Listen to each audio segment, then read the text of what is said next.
कहानी है रामपुर गांव की, जहां के मर्द महिलाओं को हमेशा नीचा दिखाने की कोशिश में रहते। अरे अभी तक खाना नहीं आया, क्या मुझे एक और शादी करने की जरूरत है? नहीं जी नहीं, ऐसा मत करना, वरना मैं कहाँ जाऊंगी। खाना लेकर मैं अभी आई जी। गांव की पंचायत में भी फैसले हमेशा औरतों के खिलाफ ही रहते। मैं जो फैसला सुनाता हूँ वो भगवान की आज्ञा होती है। इस लड़के ने अपने मन से शादी करके अच्छा नहीं किया। लड़के को घर भेज दो और इसकी शादी इसकी जाति की किसी लड़के से करवा दो, लेकिन ये लड़के, इसे तो गांव के बाहर निकाल दो। नहीं नहीं जमींदार साहब, ये क्या बोल रहे हैं? ऐसा नहीं हो सकता। मेरी बेटी मासूम है, इसे अच्छे बुरे की समझ नहीं है। अरे कहाँ जाएगी ये बेचारी? कहाँ जाएगी? इतनी चिंता है तो पूरे परिवार का गांव निकाला कर देते हैं। बेचारे पूरे बसे बसाए परिवार को गांव छोड़ना पड़ता है। चाहे जो हो, अगर बेटियों को कंट्रोल नहीं कर सकते तो गांव में रहने का कोई मतलब नहीं है। यहाँ औरतों को दब कर रहना होगा। कोई भी अपने हिसाब से कुछ नहीं कर सकता, सब ईश्वर की मर्जी से ही होगा। तभी गांव का एक आदमी दौड़ा दौड़ा आता है। सरपंच साहब, जमींदार साहब, वो कालिया है ना, उसकी बेटी पढ़ने के लिए शहर जा रही है। अच्छा, ये कब हो गया? और कालिया की हिम्मत कैसे हो गई ऐसा करने की? लेकर आओ उसे और उसकी बेटी को। बस फिर क्या था, हाजिर हो जाते हैं कालिया और उसकी बेटी सरपंच के सामने। अरे कालिया, ये क्या सुनने में आ रहा है? बेटी को इंजीनियर बना रहा है तू? और ये बता, गांव में तो स्कूल नहीं है, फिर कहां से इतनी क्लास पास कर गई तेरी बेटी? राधा, जो कि कालिया की बेटी है, उसे लगता है कि सरपंच उसकी तारीफ कर रहे हैं। सरपंच जी, मैंने ऑनलाइन पढ़ाई की है, डिस्टेंस लर्निंग से। सभी में मैंने अच्छे नंबर पाए हैं, जिसे देखते हुए शहर की इंजीनियरिंग कॉलेज में मुझे स्कॉलरशिप मिली है। वाह जी वाह, क्या होती है ये? पहले तो ये बताओ, फिर आगे की बात करते हैं। पूरा गांव राधा की बात सुन रहा था और राधा बोलती जा रही थी। तो ऐसे मैं फ्री में एक अच्छी शिक्षा लेकर गांव में जो कुछ परेशानियां हैं, जैसे बिजली, पानी और इंटरनेट जैसी समस्याओं के लिए काम करूंगी। मैं गांव को शहर से जोड़ने के लिए पुल का निर्माण करवाने का प्रस्ताव रखूंगी। मुझे पूरी उम्मीद है कि जल्द ही हमारा गांव भी तरक्की की राह पर चल पड़ेगा। राधा की बात सुनकर सारे गांव वाले ताली बजाने लगते हैं। सरपंच को समझ नहीं आता कि वो क्या करे। चुप रह नादान लड़की, गांव के खिलाफ जाने के लिए तुझे गांव से बेदखल कर दिया जाएगा, वो भी पूरे परिवार के साथ। और हाँ, अगर ठीक से गांव में रहना चाहती है तो ये पढ़ाई लिखाई छोड़ दे। हम तेरे लिए गांव का कोई होनहार लड़का देखेंगे। तभी गांव का एक आदमी बोल पड़ता है। अरे नहीं नहीं सरपंच जी, राधा बिटिया जो बता रही है, अगर वैसा हो जाए तो हम लोगों को पैसा कमाने के लिए बाहर नहीं जाना पड़ेगा। हाँ जी, और ना ही कोसों दूर पानी के लिए भटकना पड़ेगा।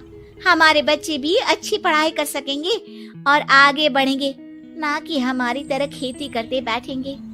क्यों गांव वालों, राधा बिटिया का साथ देना चाहिए ना। सरपंच देखता है कि गांव राधा के साथ है तो वो चुप हो जाता है। वो घर आकर अपने सलाहकार से बात करता है, जो बहुत ही चालाक किस्म का इंसान होता है। अरे सरपंच साहब, आपको बहुत ही होशियारी से काम लेना पड़ेगा। एक बार गांव तरक्की कर गया, यहाँ के बालक पढ़ लिए तो कोई ना पूछेगा आपको। और फिर ये जो बेटा और बेटी है ना आपके, इनको भी आम लोगों की तरह ही जीवन जीना होगा। हाँ, लेकिन करे तो क्या करे? वो ना आप मुझ पर छोड़ दीजिए, बस मैं जैसा बोलूं करते जाइए। अगले रोज सुबह जब गांव वाले सोकर उठते हैं तो राधा के घर के बाहर और साथ ही वो लोग जिन्होंने राधा का सपोर्ट किया था, उनके घर के आगे लाल रंग से कल आऊंगी लिखा होता है। कल आऊंगी, ये क्या होता है? अरे यह तो खून से लिखा है, लगता है कोई भूत प्रेत या चुड़ैल का साया है। चलो सरपंच जी के पास चलते हैं। सभी सरपंच के पास जाकर उसे सारी बात बताते हैं। अरे ये तो बड़ी मुश्किल की बात है। चलो मैं एक बाबा को जानता हूँ, उन्हें बुला लेता हूँ। सरपंच बाबा को लेकर गांव के घर के बाहर जाता है।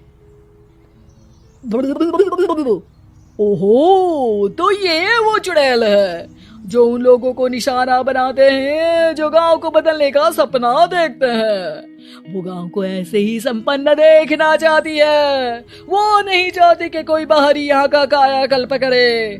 क्या तुम लोगों में से किसी ने गांव को बदलने की सोच रखी है? तभी राधा की माँ रोते रोते आती है। मेरी राधा घर से गायब हो गई है, अरे कोई तो बचाओ, मेरी बच्ची कहाँ गई?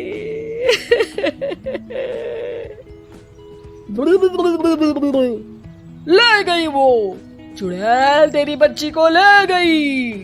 अब वो उसे श्रापित करके छोड़ेगी, उस पर चुड़ैल का साया हो जाएगा। तभी बुरी सी हालत में राधा भी वहाँ आ जाती है। उसके बाल चुड़ैल की तरह फैले होते हैं और कपड़ों में खून लगा होता है। सभी राधा को देखकर डर जाते हैं।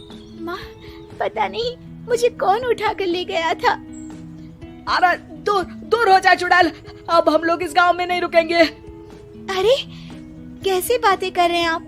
कल तो आप मेरे भरोसे गांव का हुलिया बदलने, अपने बच्चों को पढ़ाने और तरक्की उन्नति की बात कर रहे थे, तो आज क्या हो गया आपको? ये फिर तुम लोगों को बहकाएगी। ये चुड़ैल गांव में आ चुकी है, ऐसे ही ये तुम्हारे घर के बच्चों को भी ले जाएगी। गांव वाले राधा को गांव से बाहर निकाल देते हैं। उसके माँ बाप रोते रहते हैं, लेकिन गांव वाले नहीं मानते। मैं भी अपनी बहन के साथ गांव के बाहर रहूंगा, लेकिन वो पढ़ाई नहीं छोड़ेगी। वहीं सरपंच के घर पर सलाहकार कहता है। देखा, सांप भी मर गया और लाठी भी नहीं टूटी। लेकिन अगले ही दिन सरपंच के घर के बाहर भी वही शब्द लिखे होते हैं। और फिर सरपंच की बीवी कहती है, हमारी बेटी को किसी ने अगवा कर लिया है। तभी राधा का भाई वहाँ आ जाता है। अरे गांव वालों, मैंने सरपंच जी की बेटी को देखा था, वो चुड़ैल उसे उठाकर ले जा रही थी। अरे क्या मजाक कर रहे हो? नहीं नहीं सरपंच जी, आप नहीं जानते, वो चुड़ैल अब आपकी बेटी में आ जाएगी, जैसे राधा के अंदर आ गई थी। तभी सरपंच की बेटी वैसी ही हालत में वहाँ आती है जैसे राधा आई थी। पापा, पता नहीं कैसे मैं गायब हो गई थी। चुड़ैल, इसके अंदर भी चुड़ैल का साया है, मारो इसे। अरे नहीं नहीं, इसे भी राधा के पास गांव के बाहर ही भेज दो। अरे चुप रहो, मेरी बेटी कहीं नहीं जाएगी और चुड़ैल बुड़ैल कुछ नहीं होता है। अरे कैसे बात कर रहे हो सरपंच जी? आप तो बोल रहे थे कि आपका फैसला भगवान का ज्ञान होता है, तो अपने पर बात आई तो अब आप ऐसे बोल रहे हैं। अरे ना ना ना, आपको अपनी बेटी को त्यागना ही होगा। अरे बुलाओ बाबा को। राधा का भाई बाबा को ले आता है, जिसे अब गांव वालों के डर के कारण सच बोलना पड़ता है। मैं कोई बाबा नहीं हूँ, मैं तो मोची था। ये सलाहकार महोदय ने मुझे कहा था एक्टिंग करने को। अब वो मुझे पैसे देने वाले हैं। अब मुझे माफ कर दो। गलती हो गई, मुझे माफ कर दो। तभी वहाँ राधा आ जाती है। देखा सरपंच जी, जब गांव के बच्चे साक्षर होंगे तो आप जैसे लोगों की चालाकी नहीं चलेगी।